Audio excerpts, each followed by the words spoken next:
वो रात थी जब आसमान में बादल गरज रहे थे, बिजली चमक रही थी और गांव के किनारे खड़ा किसान रामू अपनी फसल की रखवाली कर रहा था। महीनों की मेहनत, पसीने से सींची हुई फसल बस कुछ दिनों में कटने वाली थी। तभी जंगल की ओर से जमीन कांपी, धड़ धड़ धड़। अंधेरे में से एक विशाल हाथी उभरा, जिसकी आंखें लाल थीं और सूंड में गुस्सा। वो सीधा खेत की तरफ बढ़ा, धान के पौधे कुचलने लगा। रामू का दिल धड़क उठा, मगर उसने हार नहीं मानी। उसने मशाल उठाई और चिल्लाया, ये मेरी मेहनत है, एक कदम भी आगे बढ़ाया तो। हाथी रुक गया। दोनों की नजरें मिलीं।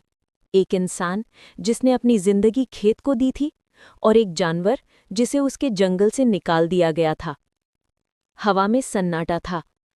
पल भर को ऐसा लगा जैसे दोनों एक दूसरे की कहानी समझ गए हों। रामू ने अपना खाना आगे बढ़ाया। अगर भूख लगी है तो ये ले ले, पर मेरी मेहनत मत तोड़। हाथी कुछ पल तक उसे देखता रहा, फिर धीरे से मुड़ा और जंगल की ओर चला गया। सुबह जब गांव वाले पहुंचे तो खेत जस का तस था। सब बोले, रामू ने चमत्कार कर दिया। पर रामू जानता था, वो लड़ाई नहीं, समझौता था।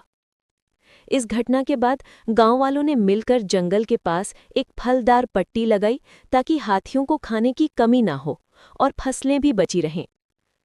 ये कहानी सिर्फ एक किसान और हाथी की नहीं, ये इंसान और प्रकृति के बीच समझदारी की लड़ाई है।